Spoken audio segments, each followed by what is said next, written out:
नमस्कार विद्वान साथियों। आज हम राजस्थान सेवा नियम के अंतर्गत हमें जो अवकाश, विभिन्न प्रकार के जो अवकाश मिलते हैं उनसे संबंधित बहुत ही पेचीदा प्रश्नों का हम आज जानकारी प्राप्त करेंगे, क्योंकि बहुत से जो शिक्षक वर्ग है या अन्य सेवा में जो लगे हुए हैं उनको अपने अवकाशों के बारे में भली भांति से जानकारी नहीं है। सभी प्रकार के जो अवकाश राज्य सरकार द्वारा हमें दिए जाते हैं उनकी जानकारी हमें बिल्कुल भी सही तरीके से नहीं है, जैसी होनी चाहिए वैसी। आइए देखते हैं अवकाश नियम, अवकाश की सामान्य शर्तें, अवकाश की परिभाषा। सबसे पहले हम अवकाश की परिभाषा देखेंगे। नियम 7 का उपबंध 15। अवकाश शब्द में उपार्जित अवकाश, अर्ध वेतन अवकाश, रूपांतरित अवकाश, विशेष योग्यता अवकाश, अध्ययन अवकाश, असाधारण अवकाश, अदेय अवकाश शामिल है। तो ये इतने प्रकार के अवकाश की परिभाषा में शामिल है जो नियम 7-15 में शामिल है। इसके बाद नियम 57 देखिए क्या कहता है। नियम 57 कहता है अवकाश केवल कर्तव्य संपादन द्वारा अर्जित किए जाते हैं। अपन कर्तव्य करेंगे तो उसके बाद हम अवकाश का सेवन कर सकते हैं, अवकाश को उपभोग कर सकते हैं, अर्जित कर सकते हैं।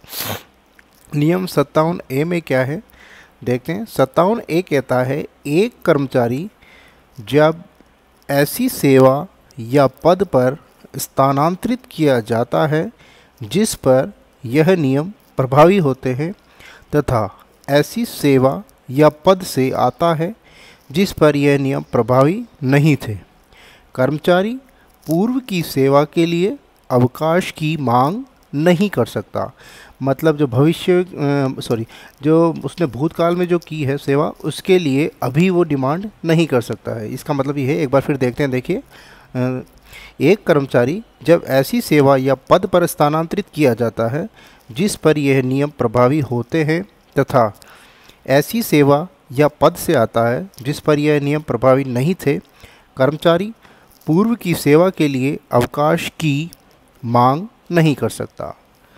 तो पूर्व की सेवा के लिए वो अभी मांग नहीं कर सकता।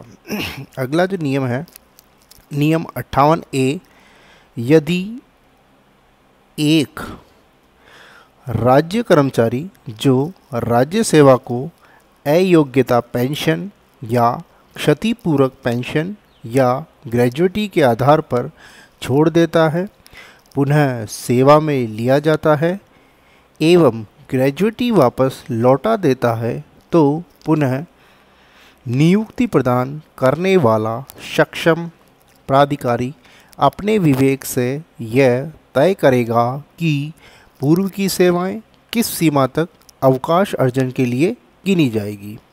एक बार फिर देखिए धीरे धीरे, क्योंकि काफ़ी टिपिकल है ये। यदि एक राज्य कर्मचारी जो राज्य सेवा को अयोग्यता पेंशन या क्षतिपूर्वक पेंशन या ग्रेजुएटी के आधार पर छोड़ देता है, पुनः सेवा में लिया जाता है एवं ग्रेजुएटी वापस लौटा देता है, तो पुनः नियुक्ति प्रदान करने वाला सक्षम प्राधिकारी अपने विवेक से यह तय करेगा कि पूर्व की सेवाएं किस सीमा तक अवकाश अर्जन के लिए गिनी जाएगी। देखते हैं अगली परिभाषा क्या कहती है, अगला नियम क्या कहता है। नियम 58B, एक राज्य कर्मचारी जो राज्य सेवा से बर्खास्त या निष्कासित किया गया है, अपील अथवा पुनरीक्षण या रिवीजन पर पुनः नियुक्त हो जाता है, तो उसकी पूर्व की सेवाएं अवकाश अर्जन हेतु गिनी जाएगी। एक बार फिर देखते हैं। एक राज्य कर्मचारी जो राज्य सेवा से बर्खास्त या निष्कासित किया गया है, अपील अथवा पुनरीक्षण या रिवीजन पर पुनः नियुक्त हो जाता है, तो उसकी पूर्व की सेवाएं अवकाश अर्जन हेतु गिनी जाएगी। इस मामले में पूर्व की सेवाएं अवकाश अर्जन हेतु गिनी जाएगी, ये ध्यान रखें। नियम 59, अवकाश अधिकार नहीं है। इस बात का विशेष ध्यान रखें, क्योंकि हम बहुत सी बार अपने डीडीओ से या अपने एचओडी से या अपने मुखिया से इस बात के लिए लड़ाई झगड़ा कर लेते हैं, लड़ झगड़ पड़ते हैं कि हमें अवकाश दे। तो नियम 59 ये कहता है कि अवकाश अधिकार नहीं है। आपका स्वीकृत प्राधिकारी अपने विवेक से अवकाश स्वीकृत करने से मना कर सकता है या अवकाश अवधि घटा सकता है। जितने अवकाश की अपने को ज़रूरत है उनसे वो कम भी कर सकते हैं। अवकाश स्वीकृतिकर्ता अपने विवेक से अवकाश की प्रकृति नहीं बदल सकता। हाँ, ये जरूर है कि वो अपने अवकाश की प्रकृति नहीं बदल सकता। जैसे कि अपन सीएल मांगते हैं, कैजुअल लीव, उसको बदल के वो पीएल कर दे या एमएल कर दे या कुछ और कर दे, तो वो ये नहीं कर सकता, उसकी प्रकृति चेंज नहीं कर सकता। उसकी अवधि घटा सकता है या हो सकता है मना कर दें, लेकिन वो प्रकृति उसकी चेंज नहीं करेंगे। नियम 60 क्या कहता है?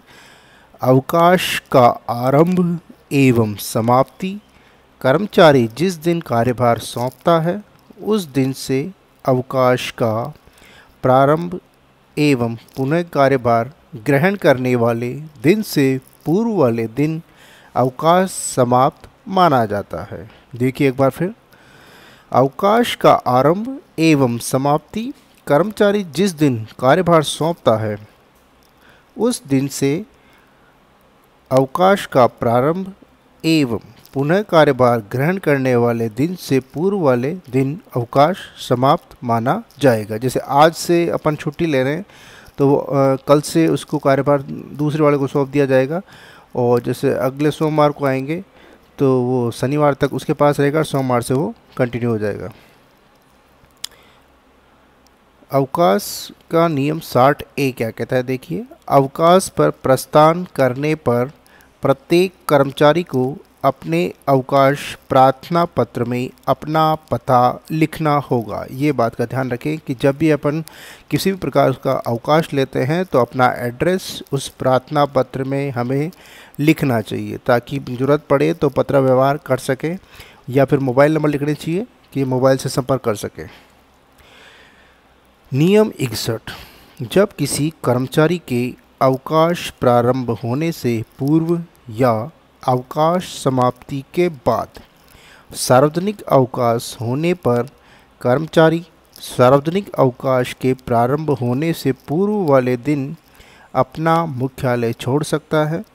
सार्वजनिक अवकाश समाप्ति के बाद आगामी कार्य दिवस को मुख्यालय पर पहुंचकर कार्यभार ग्रहण कर सकता है। देखिए एक बार फिर देखते हैं क्या क्या नियम है ये। नियम 61, जब किसी कर्मचारी के अवकाश प्रारंभ होने से पूर्व या अवकाश समाप्ति के बाद सार्वजनिक अवकाश होने पर कर्मचारी सार्वजनिक अवकाश के प्रारंभ होने से पूर्व वाले दिन अपना मुख्यालय छोड़ सकता है। सार्वजनिक अवकाश समाप्ति के बाद आगामी कार्य दिवस को मुख्यालय पर पहुंचकर कार्यभार ग्रहण कर सकता है, किंतु अब देखिए क्या क्या शर्तें हैं इसके लिए। ए, उसके कार्यभार हस्तांतरण में धनराशि या अन्य प्रतिभूतियों का हस्तांतरण शामिल नहीं हो, मतलब कैश से संबंधित कोई प्रतिभूतियाँ नहीं होनी चाहिए, धनराशि या अन्य प्रतिभूतियाँ शामिल नहीं हो। दूसरा है, उसके सार्वजनिक अवकाश से पूर्व प्रस्थान करने पर अन्य कर्मचारी को अपने मुख्य आवास के अतिरिक्त कर्तव्य संपादन हेतु दूसरे स्थान पर शीघ्र रवाना नहीं होना पड़े। तो बिल्कुल ऐसा भी नहीं होना चाहिए कि वो आदमी छुट्टी पर जाए, दूसरा हाथों हाथ उसकी जगह पर शीघ्र पहुंचने की कोशिश करे, ये नहीं होना चाहिए।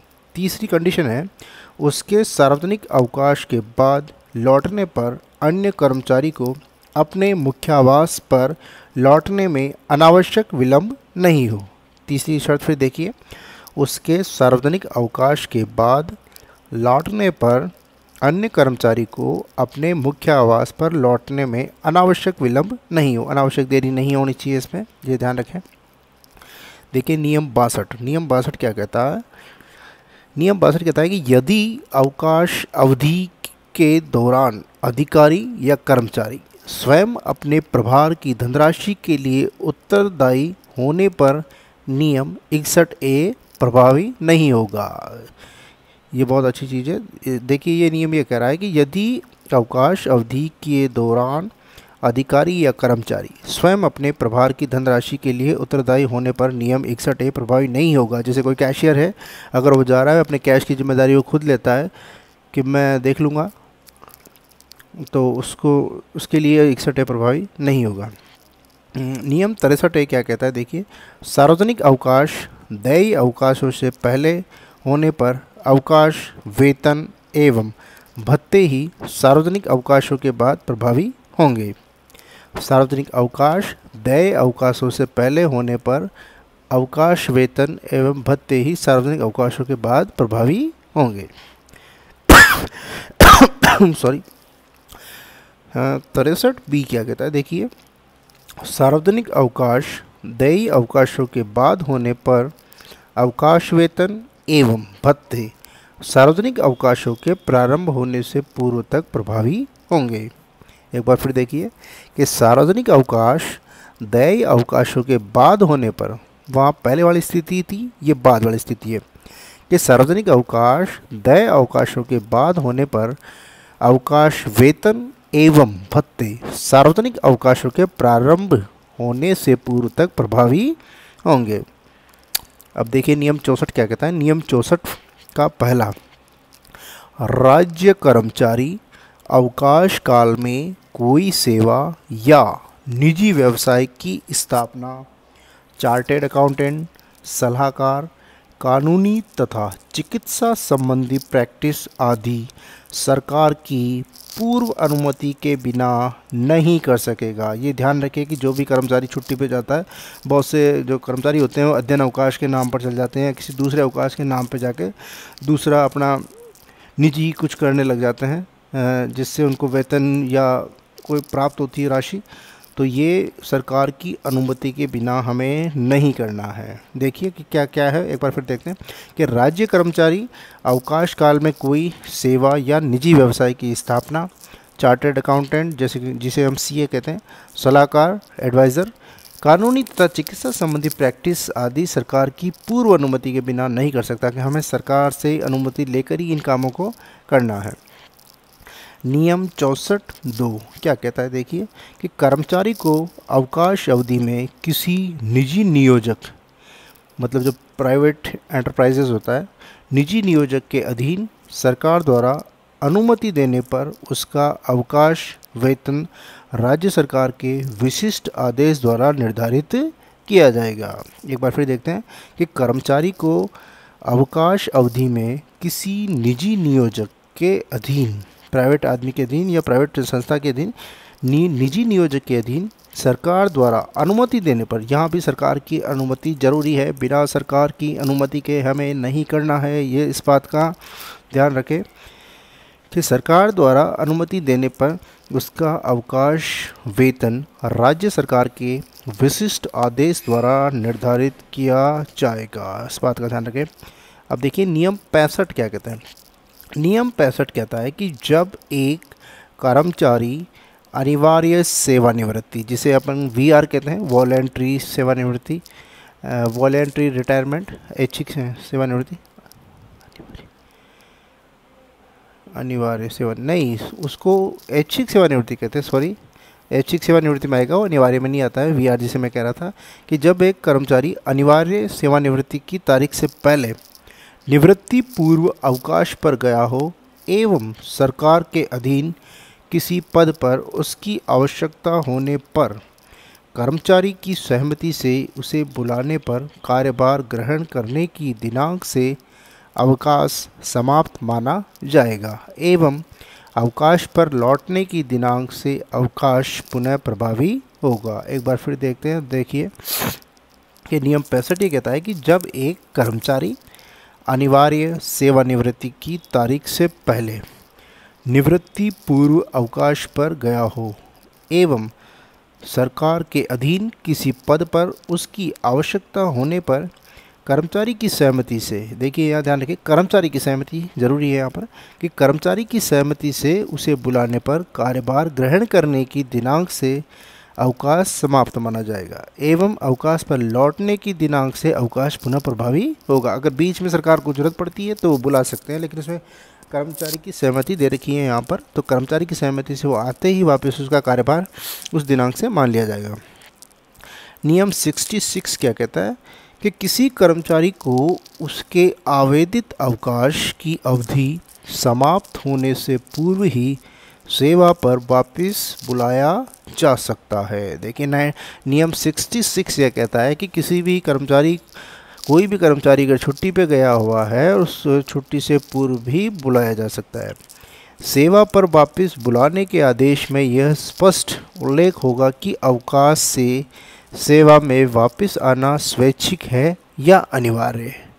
ये उसमें लिखा होगा, अगर इच्छा होगी तो वो आ जाएगा, या अनिवार्य होगा तो उसको आना ही पड़ेगा। स्वैच्छिक में तो कर्मचारी की इच्छा चल जाएगी, उसकी थोड़ी थोड़ी इच्छा होगी तो आ सकता है, और अनिवार्य में आना पड़ेगा उसको। यदि वापस आना अनिवार्य हो तो वह उस दिनांक से सेवा पर उपस्थित माना जाएगा जिस दिनांक को वो वापस लौटना प्रारंभ करे। उसे यात्रा भत्ता देय होगा, किंतु कार्यभार ग्रहण करने की दिनांक तक उसे अवकाश वेतन ही प्राप्त होगा। जिस दिन वो अपने कार्यालय में आ जाएगा उस दिन उसको कार्यभार ग्रहण मान लिया जाएगा। नियम 67 क्या कहता है, देखिए कि अवकाश हेतु या अवकाश वृद्धि हेतु आवेदन पत्र उसी प्राधिकारी को प्रस्तुत किया जाना चाहिए जो उसे स्वीकृत कर सकता है। एक बार फिर देखिए कि नियम 67 क्या है कि अवकाश हेतु या अवकाश वृद्धि हेतु आवेदन पत्र उसी प्राधिकारी को प्रस्तुत किया जाना चाहिए जो उसे स्वीकृत कर सकता है। कि किसी को छुट्टियां बढ़वानी हो तो उसी प्राधिकारी को प्रस्तुत करना चाहिए जो उसको स्वीकृत करेगा। अगर छुट्टियां कम होगी तो डीडीओ करेगा, और ज़रूरत से ज़्यादा छुट्टियों की ज़रूरत है तो एचओडी उसको सैंक्शन करेगा।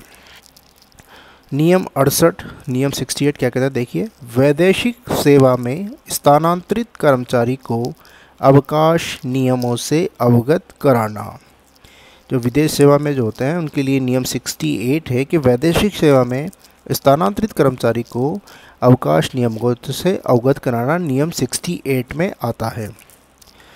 देखिए क्या है ये कि वैदेशिक सेवा में स्थानांतरित एक राज्य कर्मचारी को वैदेशिक सेवा में जाने से पूर्व इस सेवा के अवकाश नियमों की जानकारी दी जानी चाहिए। नियम 69 भारत में कार्यरत प्रतिनियुक्ति पर राज्य कर्मचारियों को 120 दिन तक के उपार्जित अवकाश के अतिरिक्त अन्य अवकाशों के आवेदन पत्र महालेखाकार की रिपोर्ट के साथ वैदेशिक नियोजक की द्वारा अवकाश स्वीकृत करने वाले सक्षम प्राधिकारियों को प्रस्तुत करना होगा। एक बार फिर देखते हैं नियम 69 क्या है कि भारत में कार्यरत प्रतिनियुक्ति पर राज्य कर्मचारियों को 120 दिन तक के उपार्जित अवकाश के अतिरिक्त अन्य अवकाशों के आवेदन पत्र महालेखाकार की रिपोर्ट के साथ वैदेशिक नियोजक की द्वारा अवकाश स्वीकृत करने वाले सक्षम प्राधिकारियों को प्रस्तुत करना होगा।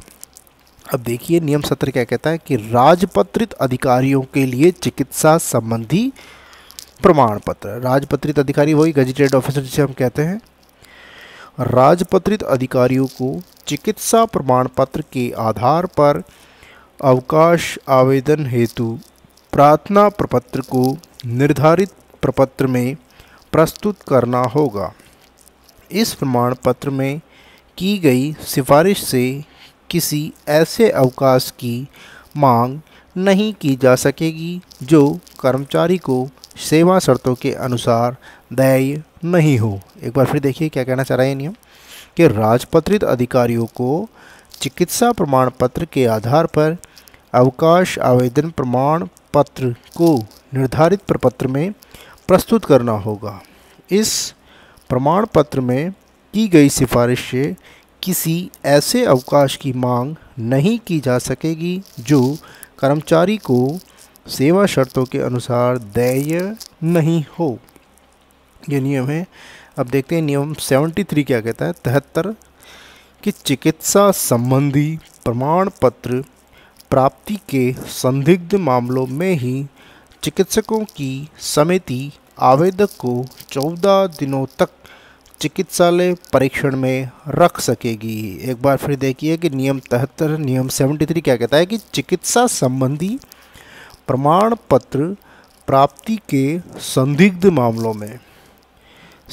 मामलों में ही चिकित्सकों की समिति आवेदक को 14 दिनों तक चिकित्सालय परीक्षण में रख सकेगी।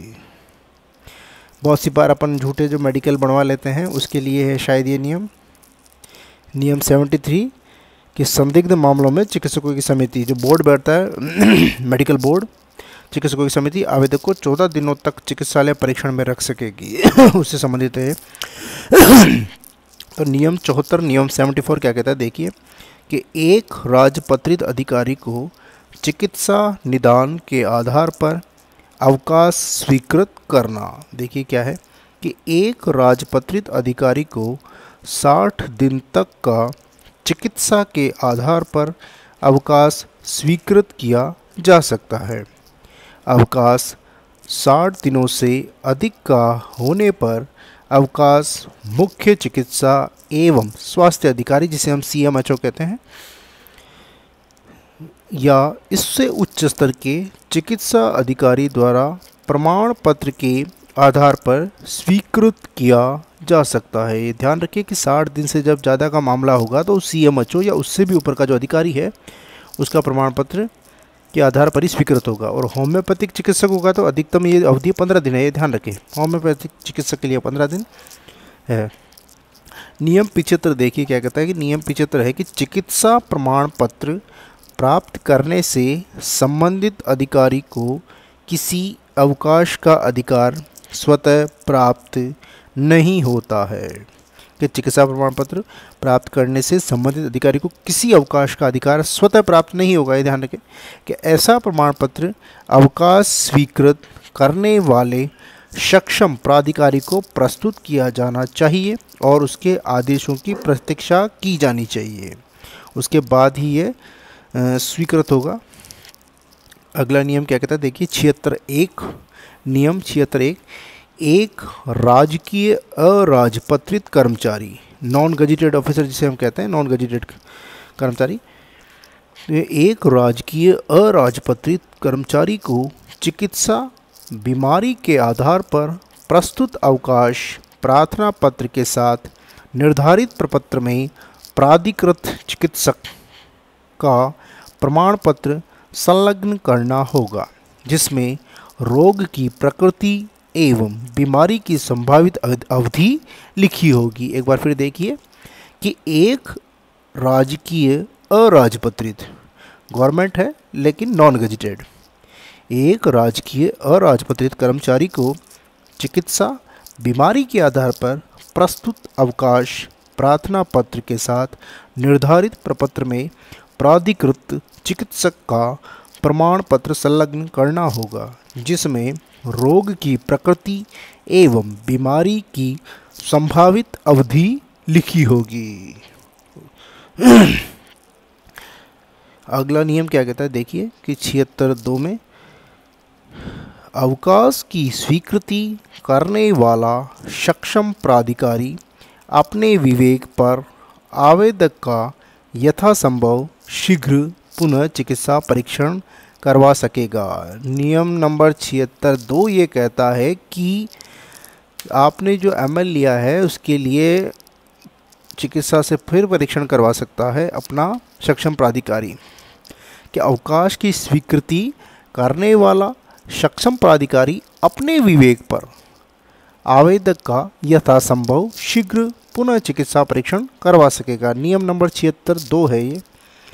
नियम नंबर 76(3) क्या कहता है कि बीमारी का प्रमाण पत्र जारी करने वाला चिकित्सा अधिकारी अवकाश की प्रार्थना करने वाले कर्मचारी को अपने सम्मुख उपस्थित होने के लिए भी कह सकता है।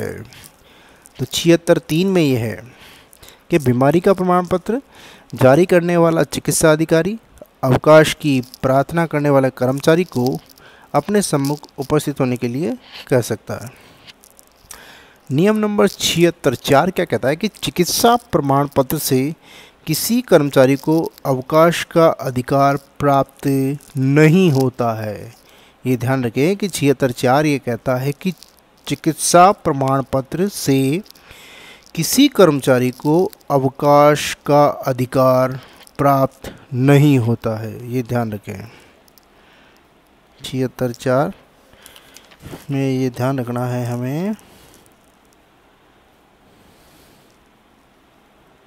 नियम नंबर 77 ये क्या कहता है, देखिए कि चतुर्थ श्रेणी कर्मचारी को चिकित्सा प्रमाण पत्र पर अवकाश के जो 4th क्लास जो होते हैं हमारे, जो लिपिकीय वर्ग से नीचे सहायक कर्मचारी जिसे हम कहते हैं, कि चतुर्थ श्रेणी कर्मचारी को चिकित्सा प्रमाण पत्र पर अवकाश।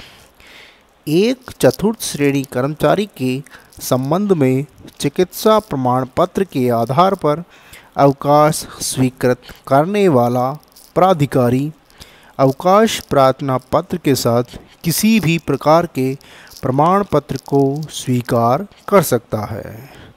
तो एक चतुर्थ श्रेणी कर्मचारी के संबंध में चिकित्सा प्रमाण पत्र के आधार पर अवकाश स्वीकृत करने वाला प्राधिकारी अवकाश प्रार्थना पत्र के साथ किसी भी प्रकार के प्रमाण पत्र को स्वीकार कर सकता है। नियम नंबर 78 क्या कहता है, देखिए कि जब किसी मामले में यह ज्ञात हो कि कर्मचारी के सेवा पर लौटने की कोई आशा नहीं है, चिकित्सा अधिकारी को अवकाश स्वीकृत करने की सिफारिश नहीं करनी चाहिए। ऐसे मामले में चिकित्सा प्रमाण पत्र में केवल यह टिप्पणी अंकित करनी चाहिए कि कर्मचारी राज्य सेवा करने में स्थायी रूप से अयोग्य है, योग्य नहीं है, अयोग्य है।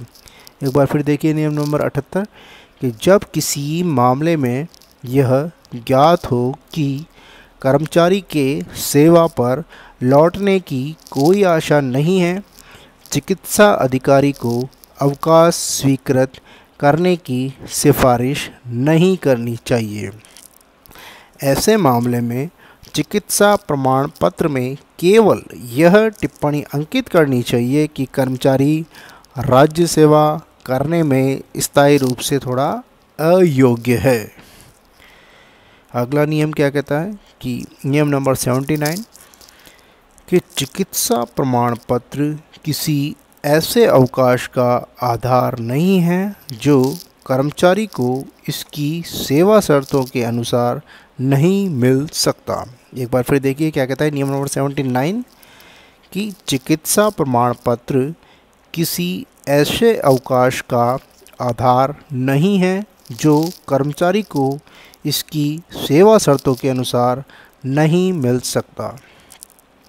अगला देखिए नियम नंबर 80 क्या कहता है, नियम नंबर 80 यह है कि अवकाश स्वीकृति में प्राथमिकता है, मतलब किनको प्राथमिकता है, प्रायोरिटी दी जाएगी अवकाश स्वीकृत करने में। ये देखिए क्या है कि सार्वजनिक हित को ध्यान में रखते हुए जब अवकाश के एक समय प्रस्तुत सभी आवेदन पत्रों को स्वीकृत किया जाना संभव नहीं हो तो अवकाश स्वीकार करने से पूर्व निम्न तथ्यों पर विचार करना चाहिए। ये डीडीओ के लिए, जो अपना जो डीडीओ या एचएम या जो प्रिंसिपल या एचओडी या जो भी उनका प्रधान है उनके लिए है कि उनको अगर एक साथ ज़्यादा कर्मचारी छुट्टी की डिमांड करते हैं तो उनको किस प्राथमिकता के अनुसार उनको छुट्टी देनी चाहिए, अपने कार्मिकों को कैसे छुट्टी देनी चाहिए, उसका क्रम है ये। सबसे पहला है देखिए, वे कर्मचारी जो तुरंत ही राज्य कार्य की सुविधा अनुसार अवकाश पर छोड़े जा सकते हैं। वे कर्मचारी जो तुरंत ही राज्य कार्य की सुविधा अनुसार अवकाश पर छोड़े जा सकते हैं। उसके बाद नंबर 2 पे है, विभिन्न आवेदकों की अवशेष अवकाश की अवधि, मतलब जो छुट्टी मांग रहे हैं उनके कितने कितने अवकाश अभी बचे हुए हैं। तीसरा है आवेदक द्वारा की गई सेवा की अवधि एवं प्रकृति, मतलब जो जिसने छुट्टी मांगी है उसने अभी तक कितनी सेवा की है और उसका प्रकृति कैसी है, वो किस पोस्ट पे है वो। चौथा है कि क्या कर्मचारी को पूर्व में अवकाश अवधि समाप्त होने से पूर्व ही वापस सेवा पर बुलाया गया था। कोई ऐसा भी केस हो सकता है कि कोई छुट्टी पे गया और उनको छुट्टी होने से पूर्व ही हमने बुला लिया हो तो ये उसके लिए कह रहे हैं। पांचवा है कि क्या पूर्व में कर्मचारी का अवकाश सार्वजनिक हित की दृष्टि से स्वीकृत नहीं किया गया था। तो ये वरीयता दे रही कि ये इसके अनुसार अपने जो संस्था के जो प्रधान होते हैं, एचओडी होते हैं, मुखिया होते हैं, उनको इस क्रम को ध्यान में रखते हुए छुट्टियां देनी चाहिए। अगला है नियम 81(1) का।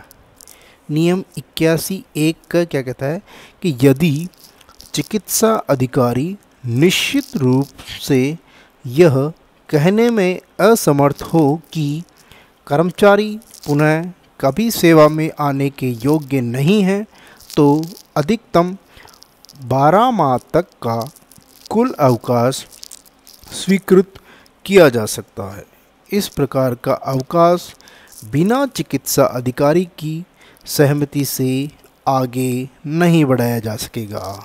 उसमें चिकित्सक की सलाह, चिकित्सा अधिकारी की सलाह ज़रूरी है। देखिए एक बार फिर देखते हैं नियम नंबर 81(1) का कि यदि चिकित्सा अधिकारी निश्चित रूप से यह कहने में असमर्थ हो कि कर्मचारी पुनः कभी सेवा में आने के योग्य नहीं है, तो अधिकतम 12 माह, बोले तो 1 साल, 12 माह तक का कुल अवकाश स्वीकृत किया जा सकता है। इस प्रकार का अवकाश बिना चिकित्सा अधिकारी की सहमति से ही आगे नहीं बढ़ाया जा सकेगा। चिकित्सा अधिकारी की सहमति जरूरी है इसमें। 12 माह से अधिक अगर छुट्टियां बढ़ानी है तो नियम 81(1) का ये बात कहता है।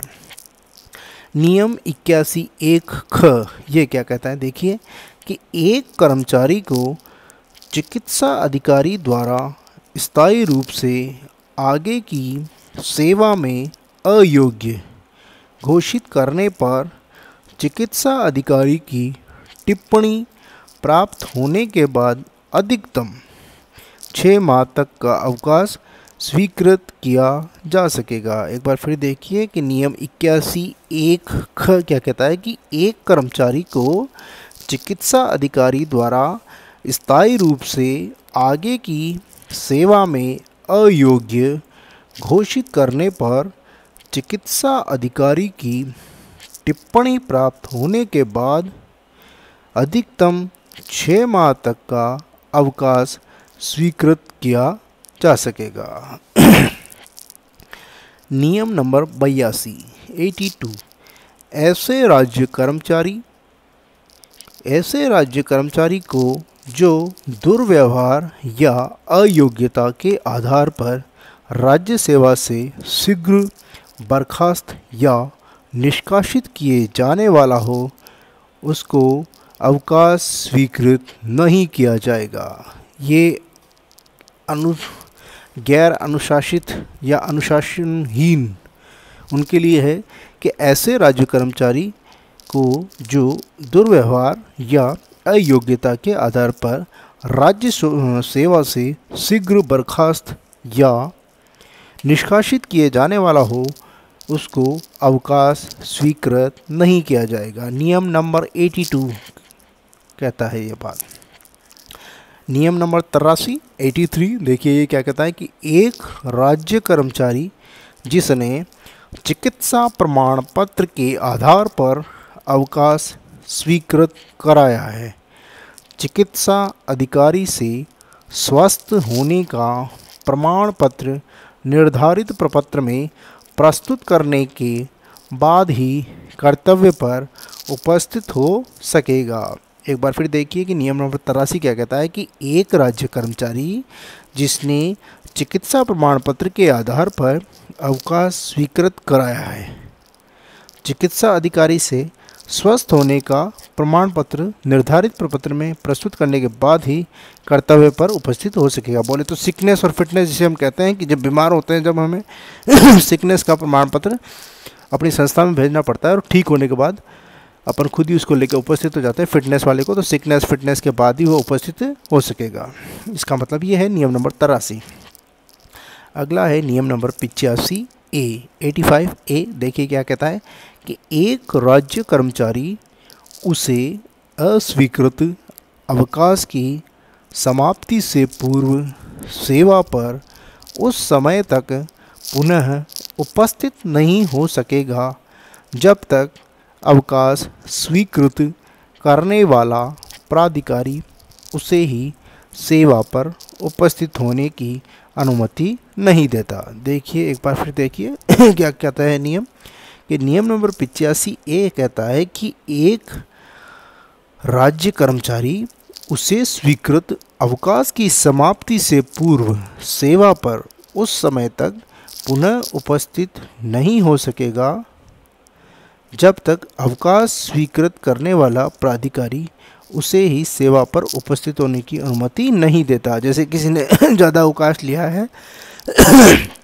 और उन अवकाश से पहले अगर वो अपनी संस्था में आना चाहता है तो उसे अपने प्राधिकारी की अनुमति लेनी पड़ेगी, उसकी अनुमति के बिना वो नहीं आ सकता। ये नियम 85A कहता है।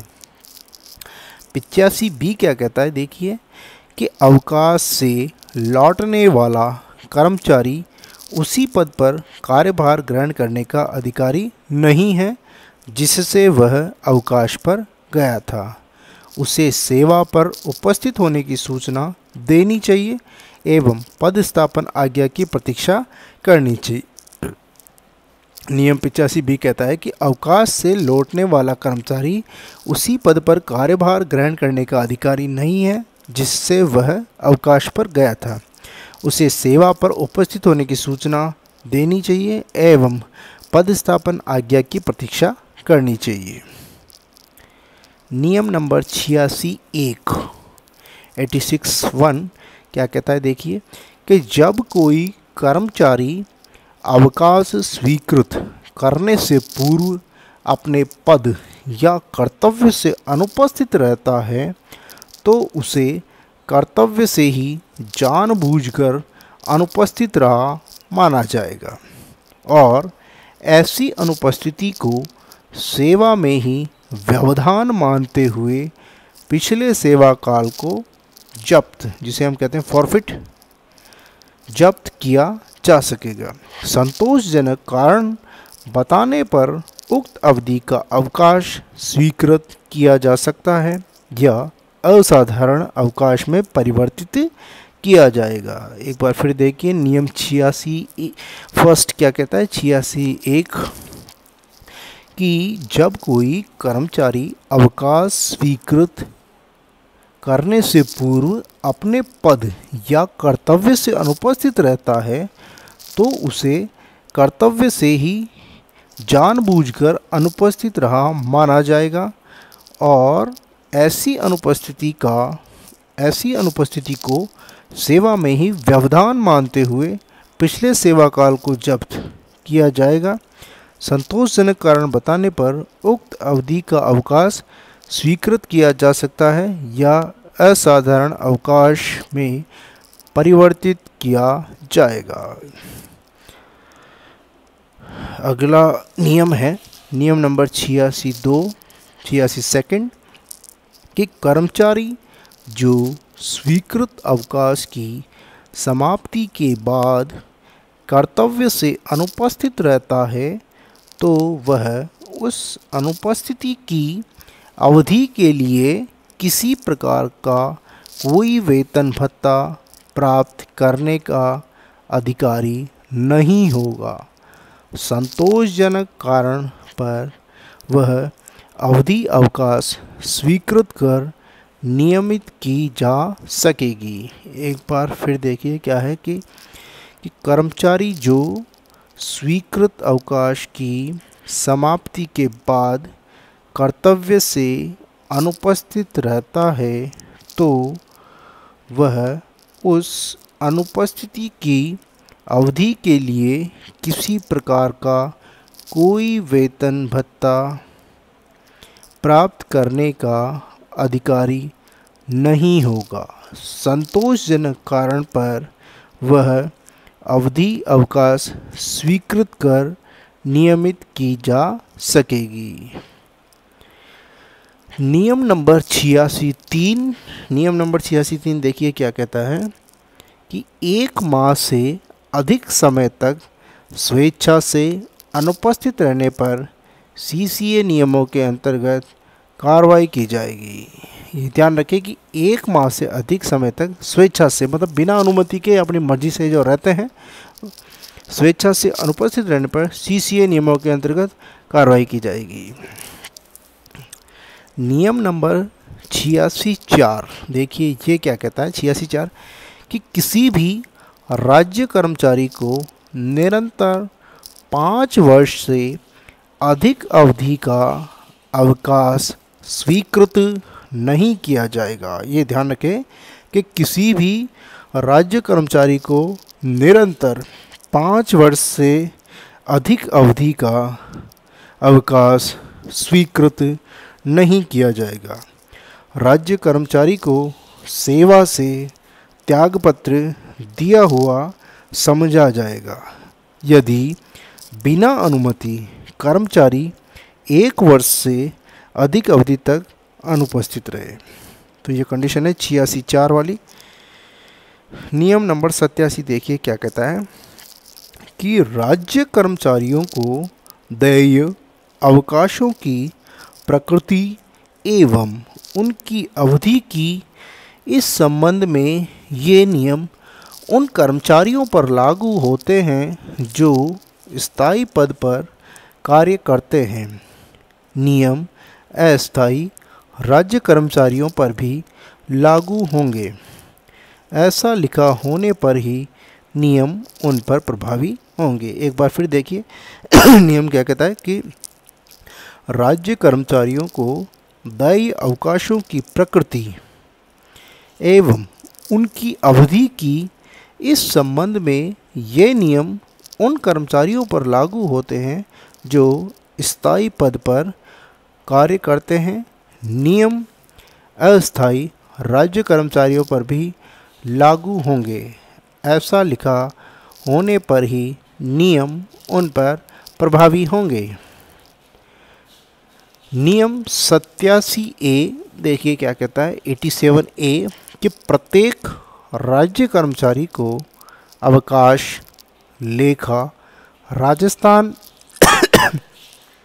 सेवा नियम भाग 2 के परिशिष्ट सेकंड का प्रथम में अंकित प्रपत्र संख्या 1 में रखा जाएगा। नियम 87(b) प्रथम। नियम 87(b) 1 देखिए क्या कहता है कि राजपत्रित अधिकारियों के अवकाश लेखे उन प्राधिकारियों द्वारा संधारित किए जाएंगे जिन्हें सेवा नियम 160(2) के अनुसार उनकी सेवा पुस्तिकाएं अपनी सुरक्षा में रखने की जिम्मेदारी दी गई है। एक बार फिर देखिए बहुत ही पेचीदा है। क्या कहना चाह रहा है कि राजपत्रित अधिकारियों के अवकाश लेखे उन प्राधिकारियों द्वारा संधारित किए जाएंगे जिन्हें सेवा नियम 160(2) के अनुसार उनकी सेवा पुस्तिकाएं अपनी सुरक्षा में रखने की जिम्मेदारी दी गई है। अगला है नियम 87(b). नियम 87(b) का सेकंड। नियम 87(b) दूसरा कि अराजपत्रित कर्मचारियों का अवकाश लेखा उस कार्यालय के अध्यक्ष द्वारा रखा जाएगा जिसमें वह कर्मचारी नियुक्त है। मतलब जो हेड होता है, संस्था प्रधान होता है, संस्था का मालिक होता है, वो कि अराजपत्रित कर्मचारियों का अवकाश लेखा उस कार्यालय के अध्यक्ष द्वारा रखा जाएगा जिसमें वह कर्मचारी नियुक्त है। देखिए अगला क्या कहता है कि नियम 88 क्या कहता है। नियम 88 कहता है कि किसी भी प्रकार के अवकाश को किसी अन्य प्रकार के अवकाश के साथ अथवा उसकी निरंतरता में स्वीकृत किया जा सकता है। एक बार फिर देखिए कि नियम 88 क्या कहता है कि किसी भी प्रकार के अवकाश को किसी अन्य प्रकार के अवकाश के साथ अथवा उसकी निरंतरता में स्वीकृत किया जा सकता है। अगला नियम, नियम नंबर 89 क्या कहता है, देखिए कि जिस दिन कर्मचारी को अनिवार्य रूप से ही सेवानिवृत्त होना है उस दिन के बाद कर्मचारी को किसी भी प्रकार का अवकाश स्वीकृत नहीं किया जाएगा। देखिए एक बार फिर नियम नंबर 89 क्या कहता है कि जिस दिन कर्मचारी को अनिवार्य रूप से ही सेवानिवृत्त होना है उस दिन के बाद कर्मचारी को किसी भी प्रकार का अवकाश स्वीकृत नहीं किया जाएगा। उपार्जित अवकाश, नियम 91, उपार्जित अवकाश की देयता। 91 1 का ए, एक राज्य कर्मचारी जो स्थायी या अस्थायी है एक कैलेंडर वर्ष में 30 दिन उपार्जित अवकाश उपार्जित देय होगा। बी, राजस्थान सशस्त्र पुलिस के सदस्य जो प्रतिनियुक्ति पर भारतीय रिजर्व बटालियन में या देश की सीमाओं पर तैनात हो को एक कैलेंडर वर्ष में 42 दिन का उपार्जित अवकाश देय होगा। एक बार फिर देखते हैं कि 91 1 का ए ये कहता है कि एक राज्य कर्मचारी जो स्थायी या अस्थायी है एक कैलेंडर वर्ष में 30 दिन उपार्जित देय होगा। इसी का बी ये कहता है कि राजस्थान सशस्त्र पुलिस के सदस्य जो प्रतिनियुक्ति पर भारतीय रिजर्व बटालियन में या देश की सीमाओं पर तैनात हो उनको एक कैलेंडर वर्ष में 42 दिन का उपार्जित अवकाश देय होगा। अब इसी का सी क्या कहता है, देखिए कि एक राज्य कर्मचारी अपने अवकाश लेखे में अधिकतम 300 दिनों का, और ये कब से लागू हुआ है, 1 जनवरी 1998 से ये नियम प्रभावी हुआ है कि एक राज्य कर्मचारी अपने अवकाश लेखे में अधिकतम 300 दिनों का उपार्जित अवकाश जमा रख सकता है, कि अधिकतम 300 जमा होंगे उसके बाद जमा नहीं होंगे। डी ये कहता है कि RAC राजस्थान सशस्त्र पुलिस का सदस्य जो प्रतिनियुक्ति पर भारतीय रिजर्व बटालियन में तैनात हो उनको लोक सेवा के हित में उस द्वारा आवेदित उपार्जित अवकाश को लिखित में अस्वीकृत कर दिया जाता है तो उसके अवकाश लेखे में उक्त अस्वीकृत अवकाशों को 300 की अधिकतम सीमा के अतिरिक्त जमा रखा जा सकेगा। एक बार फिर देखते हैं कि 91 का डी क्या कहता है कि RAC राजस्थान सशस्त्र पुलिस का सदस्य जो प्रतिनियुक्ति पर भारतीय रिजर्व बटालियन में तैनात हो को लोक सेवा के हित में उस द्वारा आवेदित उपार्जित अवकाश को लिखित में अस्वीकृत कर दिया जाता है तो उसके अवकाश लेखे में उक्त अस्वीकृत अवकाशों को 300 की अधिकतम सीमा के अतिरिक्त जमा रखा जा सकेगा। अब 91 नियम 91 का दूसरा का ए, इसमें पहला 91 2 का ए और उसमें पहला नियम क्या है, देखिए कि एक राज्य कर्मचारी के उपार्जित अवकाश लेखे में प्रत्येक कैलेंडर वर्ष में 2 बार एक राज्य कर्मचारी के उपार्जित अवकाश लेखे में प्रत्येक कैलेंडर वर्ष में 2 बार 1 जनवरी को 15 तथा 1 जुलाई को 15 मतलब 1 जनवरी को 15 और 1 जुलाई को 15 दिन के उपार्जित अवकाश अग्रिम के रूप में जमा किए जाएंगे। और आरएससी प्रतिनियुक्ति के मामले में यह है 21 दिन, मतलब जनवरी में 21 दिन और जुलाई में 21 दिन। अब इसी का दूसरा नियम क्या कहता है, देखिए कि कर्मचारी द्वारा पदभार ग्रहण काल नियम के अंतर्गत नवीन पदभार ग्रहण करने में देय पदभार ग्रहण काल का उपयोग नहीं किए जाने पर अनुपयोजित पदभार ग्रहण काल अवधि अधिकतम कितनी होगी, 15 दिन। उसके अवकाश लेखे में उपार्जित अवकाश के रूप में जोड़ी जाएगी।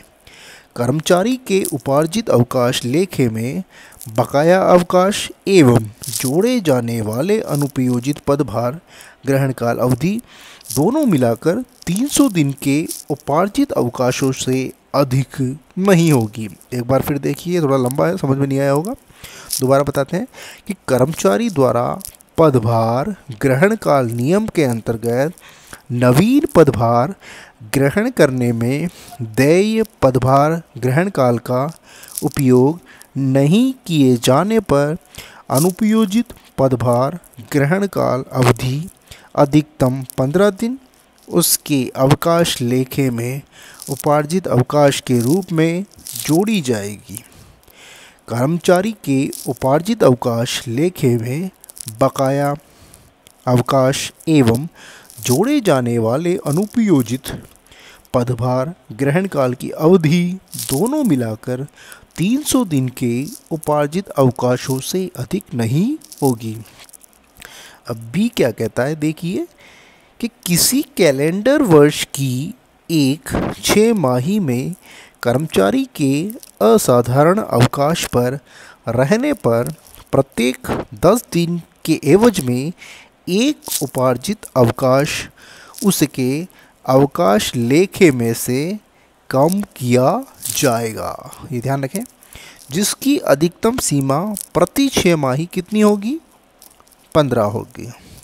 6 महीने में 180 दिन होते हैं, तो उसके लिए अधिकतम मतलब 18 होंगे, लेकिन उसके लिए 15 मिलती है तो 15 ही काट सकते हैं। तो किसी कैलेंडर वर्ष में एक 6 माही में कर्मचारी के असाधारण अवकाश पर रहने पर प्रत्येक 10 दिन के एवज में, मतलब कोई 10 दिन छुट्टी पर रहता है तो उसकी एक पीएल कटती जाएगी, सीएल या मेडिकल या दूसरी तो कटेगी, उसके साथ ही एक पीएल भी कटती जाएगी। असाधारण अवकाश रहता है मतलब बिना अनुमति के रहता है, एवज में एक उपार्जित अवकाश उसकी अवकाश लेखे में से कम किया जाएगा, जिसकी अधिकतम सीमा प्रति 6 माही की 15 होगी। अब नियम 91(3) क्या कहता है, देखिए कि एक राज्य कर्मचारी को एक ही समय में अधिकतम 120 दिन उपार्जित अवकाश स्वीकृत किया जा सकेगा। अब इसमें क्या क्या है, देखिए टीबी, कैंसर, कोढ़ या मानसिक रोग के निदान हेतु एक समय में 300 दिन तक का अवकाश अगर लेखे में है तो लेखे में होने पर स्वीकृत किया जाएगा। अगर इन रोगों से कोई पीड़ित है, ग्रसित है, अब इनमें है टीबी, कैंसर, कोढ़ या मानसिक रोग के निदान हेतु एक समय में 300 दिन तक का अवकाश मिल सकता है। अगर वो लेखे में मतलब उनसे अकाउंट में पड़े हुए हैं तो वो मिल जाएगा। अगला है 91(4) उसका ए, कोई राज्य कर्मचारी जो किसी कैलेंडर वर्ष की किसी 6 माही में राज्य सेवा में नियुक्त होता है तो उसके प्रत्येक पूर्ण माह की सेवा पर 2.5 दिन, आरएसी के मामले में ये 3.5 दिन का उपार्जित अवकाश देय होगा। कोई राज्य कर्मचारी किसी कैलेंडर वर्ष की किसी 6 माही में सेवानिवृत्ति, पदत्याग करता है, मृत्यु पर प्रत्येक पूर्ण माह की सेवा पर 2.5 दिन और आरएससी के मामले में यह है 3.5 दिन का उपार्जित अवकाश देय होगा। एक बार फिर देखिए कि कोई राज्य कर्मचारी किसी कैलेंडर वर्ष की किसी 6 माही में सेवानिवृत्त पद त्याग करता है। मृत्यु पर प्रत्येक पूर्ण माह की सेवा पर 2.5 दिन और आरएससी के मामले में 3.5 दिन का उपार्जित अवकाश देय होगा। नियम 91 का ए क्या कहता है, देखिए कि सेवा में रहते उपार्जित अवकाशों की एवज में नकद भुगतान। सेवा में रहते हुए जो उपार्जित अवकाश जो हम उठाते हैं उसके लिए क्या है, देखिए कि 91 कहता है कि सेवा में रहते उपार्जित अवकाशों के एवज में नकद भुगतान। अभी कैसे होता है, देखिए एक राज्य कर्मचारी एक वित्तीय वर्ष में 15 उपार्जित अवकाश समर्पित कर उसके एवज में नकद भुगतान देय होगा। क्या होगा कि एक राज्य कर्मचारी एक वित्तीय वर्ष में 15 उपार्जित अवकाश समर्पित कर उसकी एवज में नकद भुगतान देय होगा। ये ध्यान रखिए, सारी छुट्टियां मतलब ये प्रोबेशनर्स के लिए नहीं है, जो पुरानी नौकरी में है या जिनके 2 साल पूरे हो चुके हैं उनके लिए होती है। प्रोबेशनर सोचे हमको मिलेगी, लेकिन ऐसा नहीं है ये। तो समर्पित उपार्जित अवकाश को प्रार्थना पत्र देने की दिनांक पर कर्मचारी के उपार्जित अवकाश खाते से कम या घटाया जाएगा। जैसे अपन लेते हैं अक्सर, ये जुलाई में लिए जाते हैं, जुलाई में ले लेते हैं, तो उसमें जब फार्म भरते हैं तो तभी अपने खाते से सर्विस बुक से इसको जितनी छुट्टियों के अपन समर्पित अवकाश लेंगे वो काट दी जाती है, माइनस कर दी जाती है। जो प्राधिकारी उपार्जित अवकाश स्वीकृत करने में सक्षम हो वही उपार्जित अवकाश के एवज में नकद भुगतान की स्वीकृति प्रदान करेगा। कि जो प्राधिकारी उपार्जित अवकाश स्वीकृत मतलब जो स्वीकृत करेगा, अपने को 15 पीएल सरेंडर जो उठाते हैं सक्षम हो वही उपार्जित नकद भुगतान की स्वीकृति प्रदान करेगा। उपार्जित अवकाश नकद राशि भुगतान की गणना वेतन एवं महंगाई भत्ते, तो इसमें बेसिक और महंगाई भत्ता, इसे अपन डीए कहते हैं, एचआरए इसमें काउंट नहीं होगा, ध्यान रखें। तो वेतन एवं महंगाई भत्ता प्रार्थना पत्र प्रस्तुत किए जाने के दिन देय वेतन से की जाएगी। जिस दिन अपन ने पीएल फॉर्म भरा है, पीएल सरेंडर फॉर्म, उस दिन जो हमारी बेसिक है, उस दिन जो महंगाई भत्ता है उसके अनुसार ये मिलेगा। इसमें हाउस रेंट नहीं मिलता है, ध्यान रखिए। नियम 91 बी क्या कहता है, देखिए कि सेवानिवृत्ति पर अनुपयोजित उपार्जित अवकाशों की एवज में नकद भुगतान। तो कर्मचारी को सेवानिवृत्ति प्राप्त करने पर उस दिन उसके उपार्जित अवकाश खाते में जितने अवकाश जमा हैं उसके एवज में अधिकतम कितने भी जमा हो 300 अधिकतम पीएल का नकद भुगतान सेवानिवृत्ति पर किया जाता है।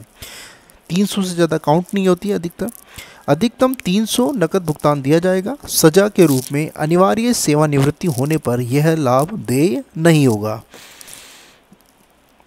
दूसरा है अनुपयोगी उपार्जित अवकाशों के एवज में नगद भुगतान एक मुश्त एक ही समय सेवानिवृत्ति पर चुकाया जाएगा। इन 300 पीएल का भुगतान एक साथ कर दिया जाता है।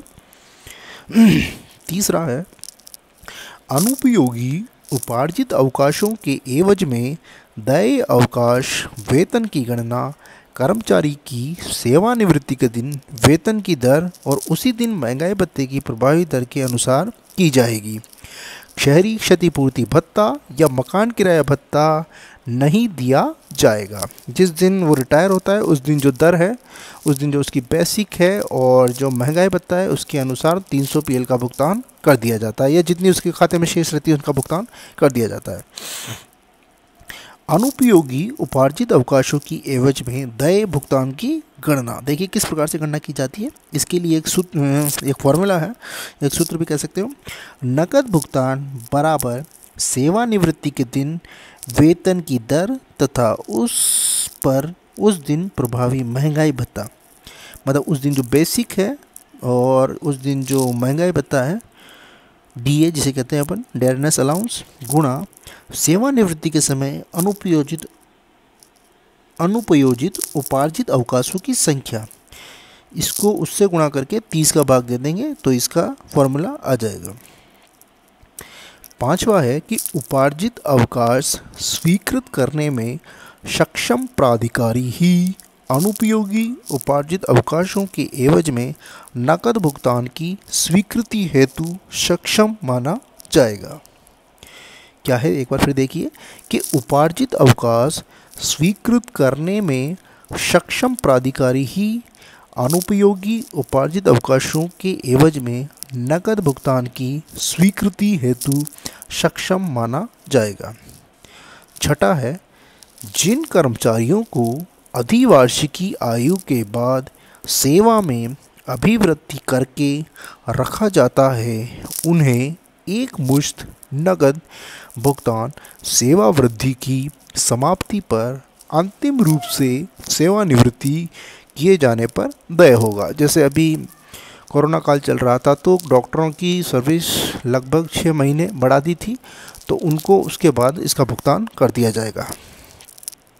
जो डॉक्टर मार्च में होते हैं उनको सितंबर में किया जाएगा, तो लगभग 6 महीने बढ़ा दी थी, तो उनको बाद में मिलेगा इसका ऐसा भुगतान।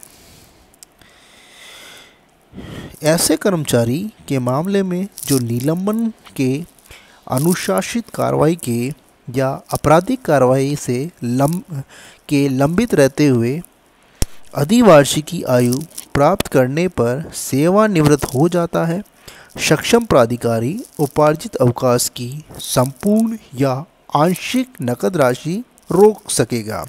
उनको ये वित्तीय लाभ नहीं मिलता या उनको देरी होती है, जो आपराधिक कार्रवाई चल रही है, अनुशासनात्मक कार्रवाई चल रही है, या कोई निलंबन का मामला है तो उसमें कोई पेंडिंग है या उनका कुछ काम बचा हुआ है, तो उनको ये लाभ देर से मिलता है।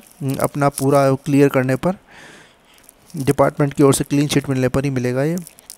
तो आज अभी तक इतना ही काफ़ी है। अच्छा लगे तो लाइक, शेयर और सब्सक्राइब करें। आगे के जो सेवा नियम अवकाश संबंधी है वो आने वाले पार्ट 2 में पढ़ेंगे। जय हिंद, जय भारत।